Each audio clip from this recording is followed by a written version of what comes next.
Hull's Ferry Road, the stage before the stage. If I'm going to knock a chunk out of the Union's number before going for their capital, this is where to do it. I've refilled all of the lost troops from Hardin's Pike. Also, sadly, I only got a single cannon promoted despite tons of them being like so close. And of my non-cannons, 311 Sniper did get their 3rd star, so I swapped them out for 312 Sniper to see if they can get the same. Otherwise, the lineup is just like last stage. That's just for the men themselves though. One other thing I've done is taken every single general out of the Infantry Assault Corps and replaced them with Lieutenant Colonels. I also slid in a number of Lieutenant Colonels in the Cannon Corps and placed them in charge of the close support batteries. There is a lot of heavy fighting involved in this stage, and a really good chance that I'll be seeing a lot of officers fall. I should have said this last mission, since it was also true for Hardin Pike, but any officers lost during the final 2 side missions, not just killed, but wounded as well, won't have recovered for Washington. So, with tons of generals now sitting on the sidelines, let's get to the stage. It is time to counterattack on our western front and regain control of the Mississippi River. The loss of Vicksburg in 1863 has split the Confederacy in 2, cutting off the states of Arkansas, Louisiana, and Texas from the rest of our states. The recapture of the city will not only restore our honor, but, most importantly, will also reestablish our communications with the Trans-Mississippi Department. This will give us access to valuable resources and supplies from the west that will aid us for our final strike at the federal capital. A part of our forces has been sent north, to make the Federals believe that we will attack at Jackson and Graveyard Roads. Our plan, however, is to attack at Hull's Ferry Road to the south. It is a well-defended position, and it is going to be a tough and bloody task. But if we break through and secure Hull's Ferry Road, then the Federals will be forced to abandon Vicksburg. I'm going to save the "where have we been" question for in-map. You'll see why, and boy are you going to love this one. While I'll be using the same 2 corps as last stage, I'm going to change their order. The Infantry Corps will be going in first, with the Cannon Corps coming in as reinforcements. Also, like last stage, I don't get to deploy the troops. They'll just be walking in as the stage starts. General, the Hull's Ferry Road is defended by the strong salient work redoubt at the right of the road,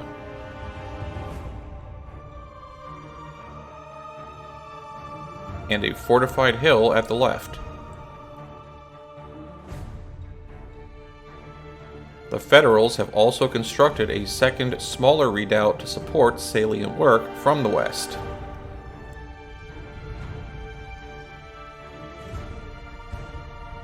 You will lead 2 of your corps to breach their defenses and secure the road.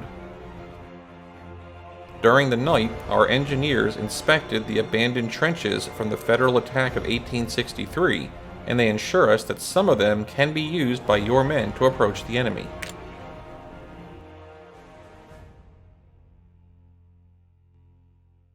First things first, as I circled on the previous map, this area looks familiar, doesn't it? A cemetery with a distinct building right here, road lined with buildings heading south, and this western redoubt being flanked by water on 3 sides with a small island towards its bottom right. Welp everyone, apparently Project Commander / General of the Mouse Master's time-traveling shenanigans are starting to interfere with reality. This battle, taking place around the Mississippi-Alabama border, is being fought at Gettysburg. I really need to win this war before the Union move their capital to the moon. Much like Hardin Pike, the strategic situation of this map is that we have a Union force that is in heavy defensive terrain with a lot of power standing against me, in a fight that I really should be sieging instead of directly assaulting. But that doesn't make for fun YouTube watching, does it? And yes, Mr. Bomb Things for Hours just said that out loud. Don't worry though, as unlike Hardin Pike, this stage is very much not about sitting around for hours firing cannons and then making one big move. In fact, this stage is going to be all about 12 game hours of constant maneuvering and precision actions made with an entire corps' worth of troops at once. Who's ready for a strategy section longer than most grand battles? So, first things first, my infantry corps will be arriving on map immediately, spread out across the entire bottom of the stage. The 2 supply wagons, as well as 6 skirmish detachments from the rightmost 6 infantry, will be staying at the right side. Everything else will be moving to the bottom left corner and taking up spots in the forest here to recover stamina in preparation for the start of operations. Starting at 7:30 on the clock, the artillery corps will start arriving. I will be moving every single unit of them over to the right bottom corner. The close support cannons I will place in this general vicinity, with the mid-range and long-range setting up shop down here, and the sniper team and various infantry skirmishers taking up spots in trees to get some hidden spotting. The Union defense at this part has 4 units in walls here. Unlike most AI units in other stages, the guys occupying these walls seem to have little interest in reoccupying them once they're chased off. So, as I manage to powerbomb Union brigades off of their walls, I will be moving my cannons further up. They will start being no further forward than here, moving as the Union fall back until they reach a final spot of here after all 4 locations are vacated. They are going to be spending the entire stage in this area, sending fire into the salient works redoubt, trying to do as much damage as possible prior to my infantry corps finishing up its job on the other side. The best goal is cannons, but due to the overlap of defensive spots for the Union, sometimes hitting infantry and getting cannon kills via splash damage is more useful. The reason this will be their entire job is the Union have 4 different strong points this map, the 3 objective areas, as well as a 4th up here. These 3 are solid defensive works with good coverage, but nothing I haven't dealt with before. But this one right here is, well, it's hard to get a readout, what with the wooded and randomly elevated terrain blocking any good sight lines, but a reasonable estimate of the number of troops and guns in here is 3 billion. Thankfully, they are also fairly packed in, so lobbing cannonballs for hours can reduce a lot of those values in the 7-ish hours I will be bombarding them. So, what will the infantry be doing? The answer is clearing out strongholds while not falling for the Union's trap. That trap is that the hill here is actually the easiest of the 4 strong points to take, but it's also within range of over 100 Union cannons, has very little defensive terrain, and unlike the Union, we don't get to use the sweet defensive walls. Any unit that tries to push through this area will get absolutely smashed, so I won't be doing that. My infantry will spend the first part of the map heading up the left edge, pushing into and through the Union defenders at these spots. As I march north, I will branch off a couple units to chase off the nearby artillery team, but then fall back and hopefully go unspotted. If the Union end up with a unit that can see the 2 units in these woods, I'll back them off a bit further. Once past the 3rd wall, I'll leave a sniper infantry here to fire into the side of anyone trying to reoccupy the wall, and take the rest of the corps, move them to the left edge, and start marching north. The next part of the plan involves getting into the western redoubt from the heavy forest north of it. To that end, I will move the entire corps up the side, only pausing briefly to chase off a couple skirmish teams and occupy their spot in the woods with scrub teams. Once out of the danger area of enemy artillery, I'll swing around and spread out my infantry. A sniper team will head up here for spotting and flank coverage. A mid-range team will take up a spot here to fire at any units trying to approach this way, which the 2 Union cavalry teams often do try to do, and everyone else will spread out in this area and sit for a bit to regain stamina. 2 scrub teams will front for them in the dense woods here to avoid interruption of tea time. Once everyone is at 100%, I will then take them all and stack them for a mass movement to the front door of the Union Strongpoint here. As they pass the center of the area, 4 of them, 3 scrubs and a mid-range, will branch east to finish the rest of the defenders from behind, before setting up in the woods like so, as a block against any Union that want to try to return to their stations. Granted, this position isn't free. Like I said earlier, there is 3 billion cannons over here that will be shooting at me. That's why 3 of the teams will be scrubs, with the mid-range more towards the center to try and minimize its exposure to artillery. the Union that takes this position will come under particularly constant attack. In retrospect, I probably should have done the thing where I pumped him up to 2,500 men for just that reason, but I got away with the usual size. With the northwest in hand, I will then not charge straight to the south target. This area here would brutalize me. So instead, I'll swing my half corps of still moving troops around the side here before making a move straight through the southern point as such. I want to get into the woods on the west edge of the objective, turn east just long enough to deal with the 2 fortified artillery from the side, then turn and leave. The 3 infantry that had been over on the left will take up positions here to hold the objective, while the rest of the corps heads out this way, passing by the Union supply dump en route to the north edge, where they'll get another chance to regain stamina. At this point, the Union should start doing my job for me. Lots of their units will try and move to reoccupy their stations in these directions, which should get them all shot up by my forested units while they are in plains and rivers. Even my musket-armed new recruits should trade favorably in this situation, enemy cannons notwithstanding. Which brings me to the final part. Once my mobile units have rested, I'll take them east across the river to hit the northeast position from behind. There's a good chance that any units forced off of this area will run to the corner, so I'll be sure to have a couple infantry keep them there, and my cavalry, which have been doing cover duty so far, can then rush up there to deliver the coup de grace. Once this area is mine, I can then turn south and make the final push. Hopefully my cannon corps will have removed enough Union that said push won't be too horrific, but like I said, 3 billion guys. If anyone is looking at the video playback timer and wondering why this one is so long, being a side mission and all, it's because there is so much going on that I don't have a lot of fast forward opportunities. The first game hour and change is just spent moving around, and there will be several times I pause the game to precisely move 20 units at once, but that's about it. Since like Hardened Pike, this stage is technically only 1 phase long, there's no reason to put stuff like Day 1 Phase 1 strategy. Instead, I'll try to use the YouTube chapters function to make it more obvious when major actions begin. Heck, I might not even have much to say this video beyond the now completed strategy section.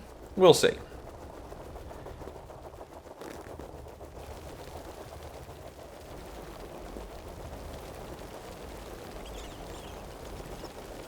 Right away, I'll throw 2 of the skirmish teams into wall positions, the extreme northeast and the far southwest. The southwest one in particular is, well, particular. The game tries to have it target the enemy opposite them because they are closer, but still out of range. However, after my men finish their animation, the guy at the top right tip is actually in range of the next enemy wall group over, allowing me to start taking shots. And the shots will be free since my own team is invisible to the Union. I mean, I'm not going to do much damage, but anything is better than nothing.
I won't mention it every time I pan the screen to do this, but even though this side of the map is very static, I still need to look at it constantly to make sure my cannons are picking good targets, that no one has moved into spotting range of the Union, and that my recently drafted 5th Corps sniper team is getting as many practice shots as it can safely find.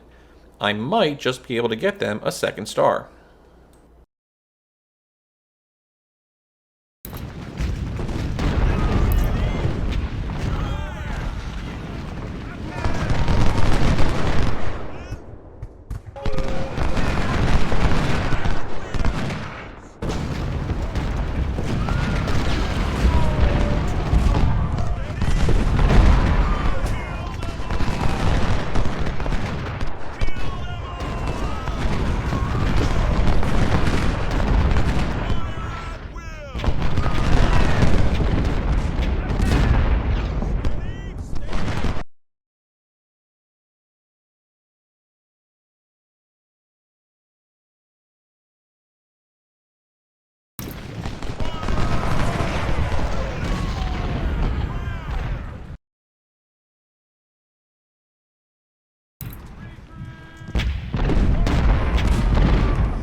Alright, first big push time.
so when enemy cavalry got behind me. Well, good news, I have cavalry too, and mine's bigger.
I'm going to take a risk and see if I can snipe this damaged battery with my mid-range flanking team. We'll see how it goes.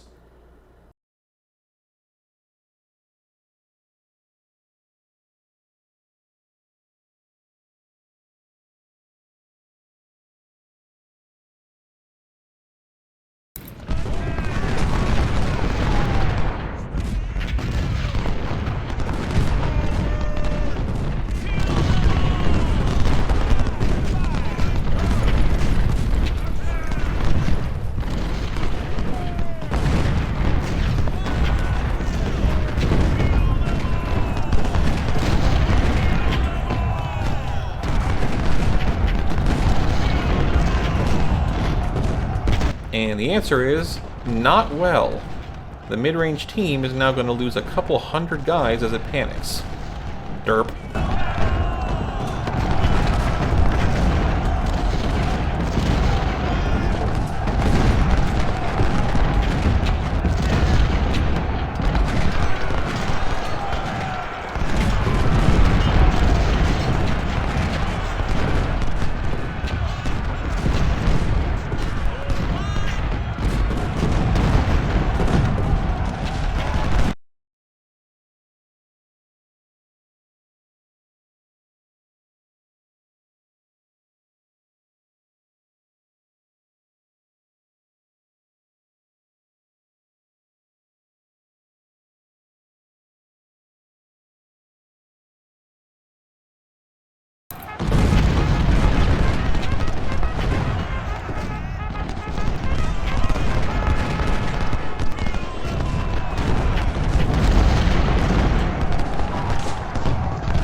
I forgot a step at this point. The skirmish squads sitting south of the fight were supposed to occupy the defense spots right now to cut off any attempted Union southern retreat. Thankfully, none of them actually ran that way until I had realized my mistake and got into position.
Alright, that's as far as I'm going to chase the Union at the South Point. Time to reset and get out of range of their flip-tillion mountaintop guns. Also, the walk from my mobile team to the north, and then the rest when they get there, will give the Union plenty of time to send their brigades on virtual suicide missions. Seriously, the original defenders of the two objectives I now own keep running at me till they shatter, and after they do, then the Union takes the guys who used to be on the east side walls where my cannons are, and has them run over to try and get to the objectives. And then they shatter. And through it all, they still have a large presence at the two remaining strongholds. Sadly, their cannons refuse to budge and just keep firing all map.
Alright, I finally have an actual opening to get this battery finished off.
I want this guy to refill my snipers, so for the first time all campaign, I'll turn off half of a supply wagon's supply orders.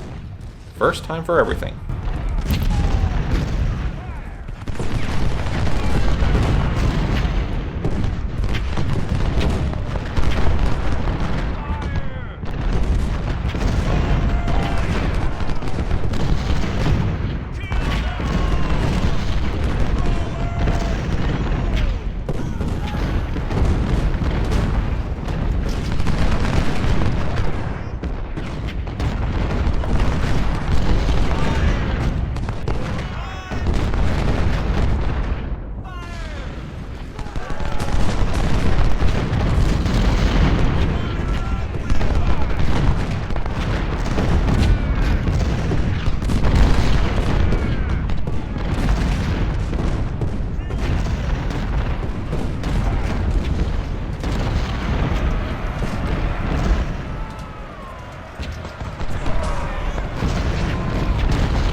Okay, my guys are so exhausted that even walking to the resting spot is taking forever. I'm just going to stop them in place to let them partially catch their breath.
case anyone is wondering why I don't try to use this apparent gap in the main Strongpoint's east side to move men and guns up for more efficient bombardment, watch as I accidentally stray my skirmish detachment too close here.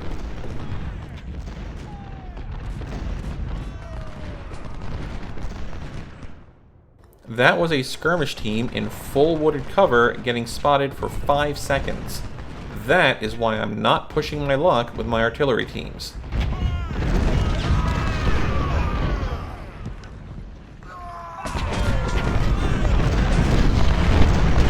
That's enough rest. Time to go for the top right. Hope I remembered to take the sprint command off of everyone.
and now spread out, making sure the enemy cannons are in at least someone's firing path.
At this point, I make the call to go straight for the final enemy flag.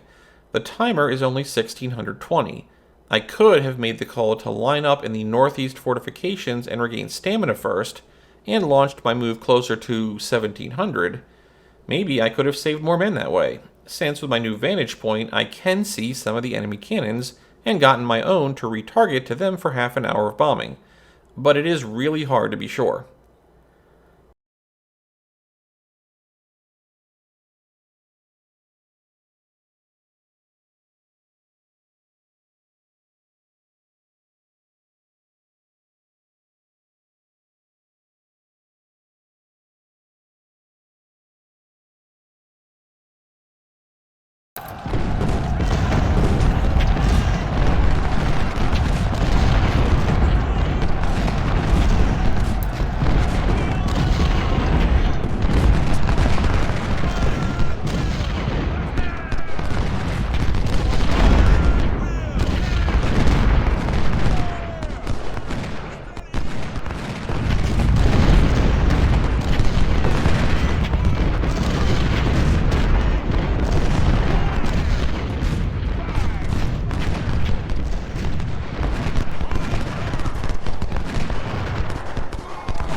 third objective taken, 30-minute countdown to victory triggered.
As chaotic and fatal as this has all been, here at the end I've managed to push out their defenders into open fields with my own troops on the other side. I've actually pulled off a surround. May as well make use of it.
Troops, we have 10 minutes until victory, but every man you deal with now is one less we face at Washington.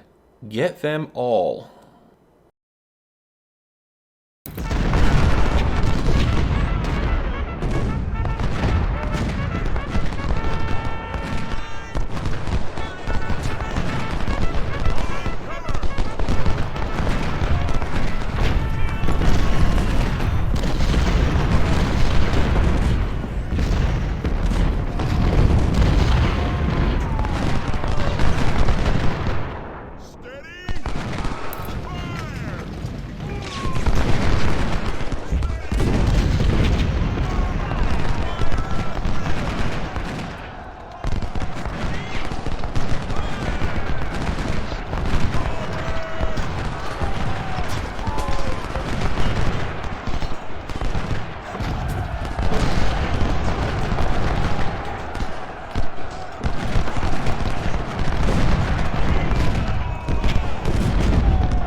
Wow, I think only a few hundred Union troops and one supply wagon made it out of that. A shame I couldn't get 100% casualties, but that was way better than my average attempt. And yes, I see my 10,000 casualty figure here. That is still way better than my average attempt. Sorting by losses, and it's apparent that I had absolutely no infantry that didn't get smacked around that fight. My cavalry and cannons fared well, but again, 10,000 casualties.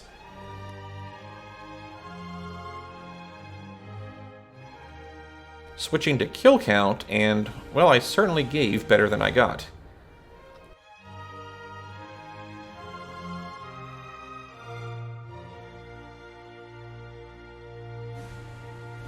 Four lost officers, 2 colonels, 2 lieutenant colonels. Lots of the lieutenant colonel replacement officers got a promotion though, so at this point, 5th Corps should be a well-vetted corps, ready to go for Washington.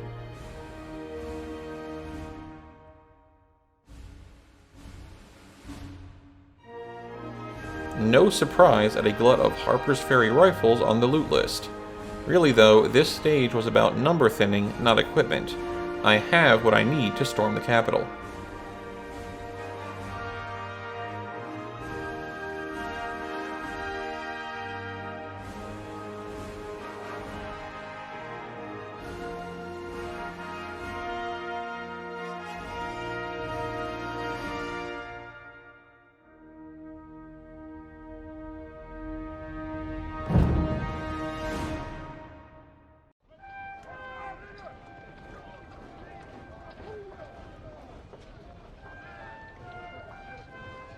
Okay, first thing, get that save. I do not want to have to do that again. Point into logistics.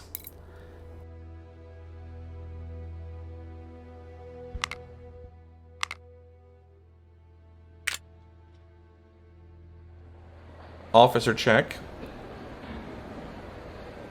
A shame Fry won't be ready in time, but I've got a good lineup ready to be used in another new corps, I guess?